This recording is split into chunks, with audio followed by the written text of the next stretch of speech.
I was taking this class where they were telling us about church planning, and it was sort of an interest class, and I took it with a bunch of my friends, and there was this guy telling all these crazy stories about church planning, and I found myself getting closer and closer to the edge of my seat and just seemed really drawn in like that. I think that's why I was made to do this thing that they called church planning.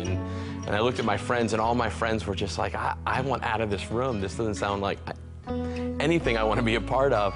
But I just kept getting drawn in, and I started praying about church planning, and I started thinking, what would it look like to start a church? And then I told my wife, I said, I think we're going to go church plant. I think we're going to go start a church. And then I even thought, I think I know where it's going to be. I think we're going back to Boston, where we met and we went to college, and I could picture it and I could see it. And I remember telling her that, and she said, well, wait a minute, if we're going to do this, we're doing this together, and I'm not doing anything until God tells me that we're moving. And so I went back and I thought to myself, clearly, like, she doesn't hear from God, because I'm going to Boston and she needs to get on my bus to Boston. So my prayers just sort of changed. I was like, Lord, you need to reveal what we're supposed to do through Rebecca. If we're going to do this together, we both have to be called to do it. And so whatever you're going to do in our lives, you need to make sure we both are hearing the same things. So Dave and I had really been praying about church planning for many years, and it really was this process of being called over a period of time, really having a sense that we were specifically called to church plant, and more specifically even to be pastors. And God was just kind of over time narrowing that focus. And we were just kind of in a waiting pattern of when and where. We both felt really confirmed, yeah, we're supposed to do this, but just waiting for the green light and just for a real clear sense of where we're supposed to go. And I know Dave kept really having a sense about Boston, pressing about Boston, and I just wasn't convinced, because we had lived there and we both loved the city and we could picture it.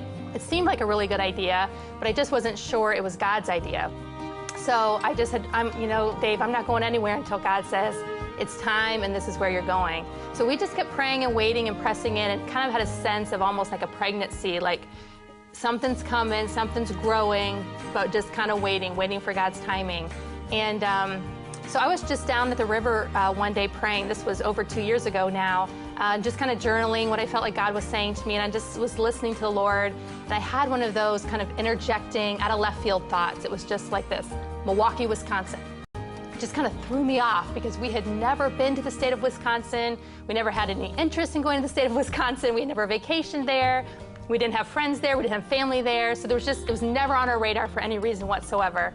And I literally said out loud, did you just say Milwaukee, Wisconsin? So I just kind of wrote it in my journal and just kind of put it in the back burner of my mind. And over the course of the next couple weeks, every time I'd sit down to pray, it would just resurface, Milwaukee, Wisconsin. So I just said one night, I said, Lord, if this is from you, can you just name a place that's in Milwaukee, Wisconsin? So I get just another one of those out of left field thoughts, pigskins, just like that, pigskins. I was like, what? I kind of write it in my journal. So that night I just kind of Google pigskins, Milwaukee, Wisconsin.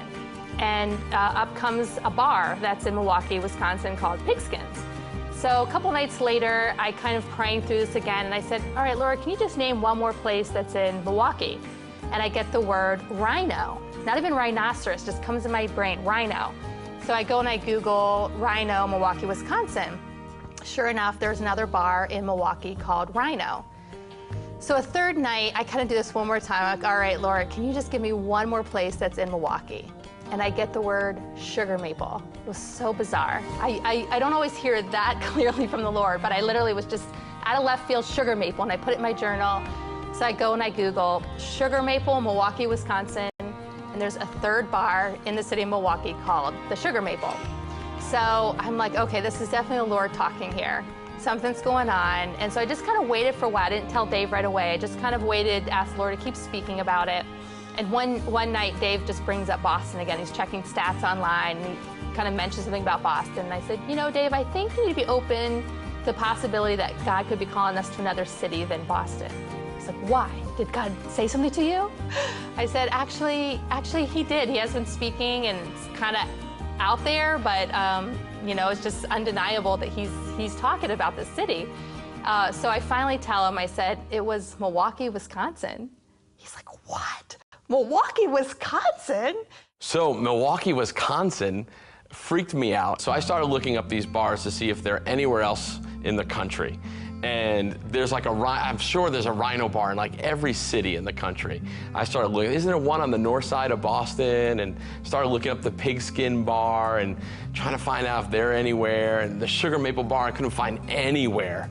So over the course of time, he's just kind of challenging this prospect. Well, all right, it sounds like God, but maybe God was actually talking about something else or something else and this and that. And so I just thought, you know, if this is from the Lord, he's going to call both of us to this city. So it's not my agenda. I don't need to push it home. So I just prayed, you know, Lord, if this is from you, then we'll just keep waiting on you to speak about it. So we kind of backburnered it for several months. Little things happened along the way, but I really didn't think a lot about it. It was just kind of in the back of my mind. About 6 to 9 months go by. I'm not sure exactly. It was kind of, this happened in the summer, so like the following fall, I was driving out of a parking lot where I take my daughter for physical therapy. And as I'm pulling out of the parking lot, a car kind of juts right in front of me and pulls, you know, cuts me off, and I stop short. And I look down and I notice they have a Wisconsin license plate. I'm like, huh, interesting. Kind of brings it back to the radar. So about a week later, I'm going to a Bible study I go to on Friday mornings, and I'm running late, and they're moving everyone to one lane because of construction going on, and felt a little nudge in my spirit to be kind and let someone over. So I wave a woman over, and she pulls in front of me, and I look down. She has a Wisconsin license plate. I'm like, whoa, interesting. So I get to this Bible study, and I'm kind of mulling this over, and I overhear some women in the corner talking about a woman who'd moved away.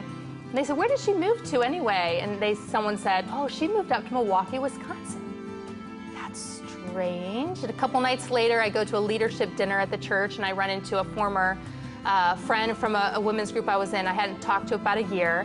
And she was telling me, I was asking about her children. She had a son who was studying fashion merchandise in New York. And she said, yeah, he just got a job with Kohl's and moved up to Milwaukee, Wisconsin. I'm like, what is going on? So finally, the straw that broke the camel's back for me was I'm pulling out of my neighborhood here in the Dublin area.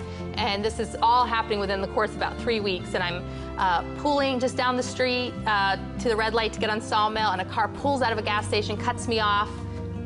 Wisconsin license plate.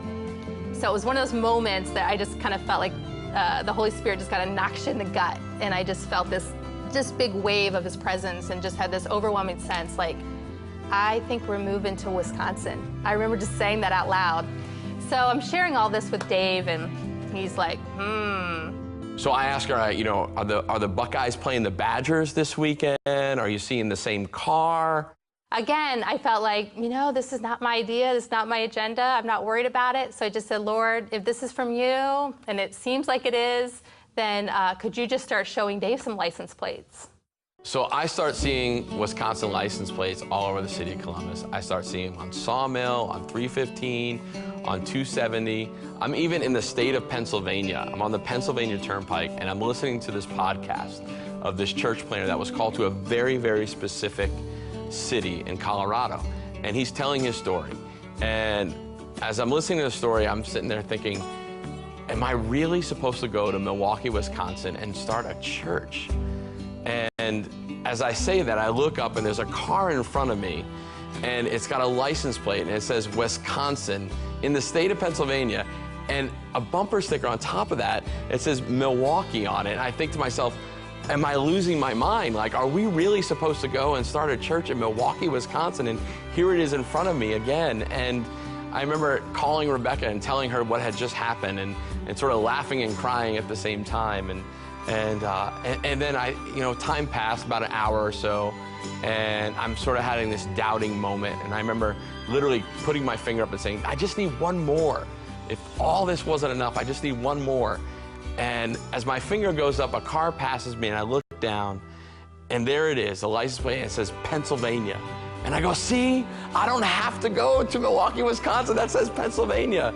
And I look a little closer, and the back window, it says University of Wisconsin on it. And I'm just like, this is crazy, but I think we're supposed to start a church in Milwaukee, Wisconsin. So after all these things, we decided, we need to make an appointment with our senior pastor, Rich Nathan, and just dialogue with him.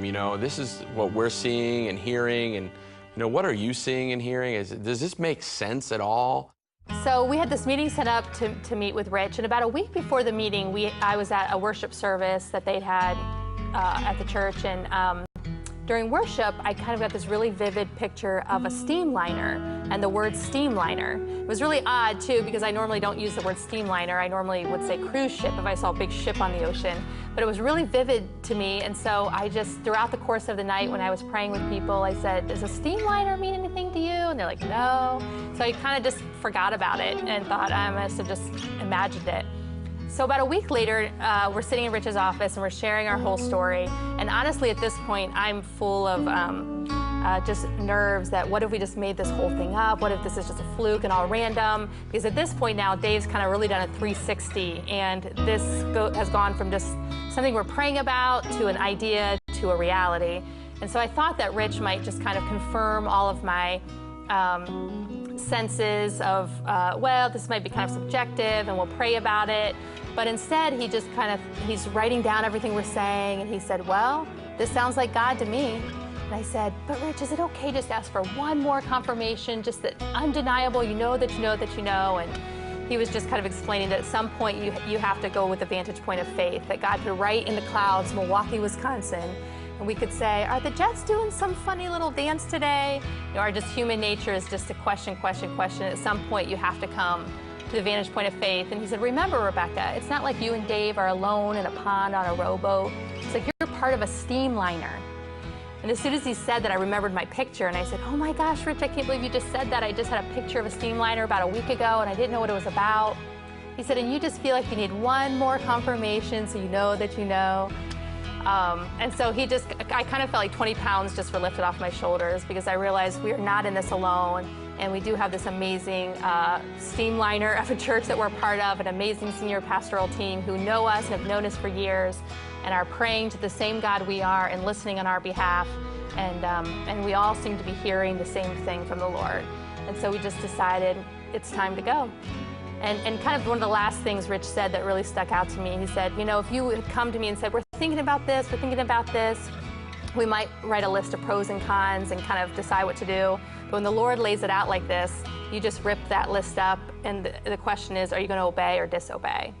So after our appointment with Rich, we went up to Milwaukee to visit. And we had no real agenda. We just walked around the city and prayed. We met some strangers. We met people that people from Columbus introduced us in Milwaukee, and we just sort of walked around and prayed with no agenda. And we fell in love with the city. The city's absolutely an amazing city. It actually reminds me so much of Boston, where this story sort of started with me.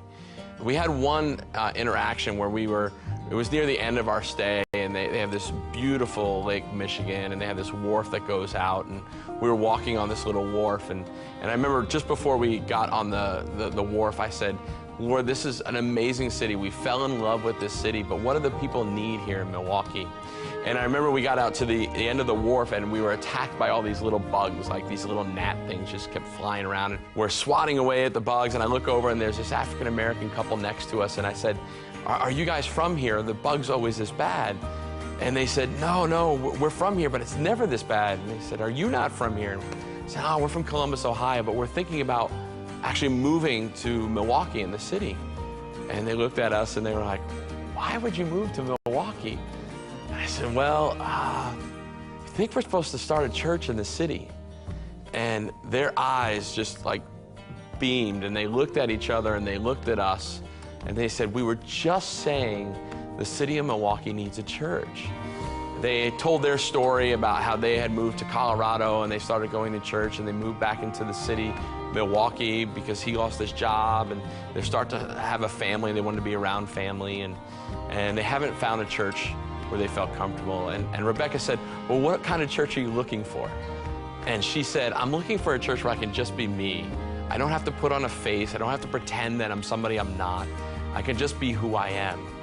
And we were like, that sounds like a great church. And we said to the husband, well, what are you looking for? And he said, I'm looking for a church where I can just build friendships and a community and like have a family. And as we're being attacked by all these bugs, I was like, if there's ever a Vineyard in Milwaukee, make sure you come.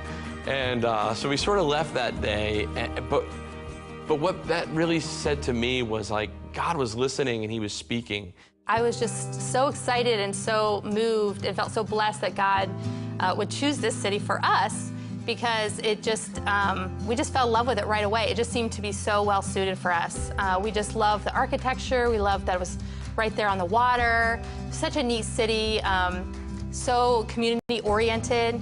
All these local restaurants, local bars and coffee shops, and just a real sense of community there, and lots of opportunities to just hang out with your neighbors and just be part of a real passion for this city. The people in that city love their city, and it just seems like a perfect fit for us. So we just felt like the Lord really was loving on us in the process of choosing to send us to this city.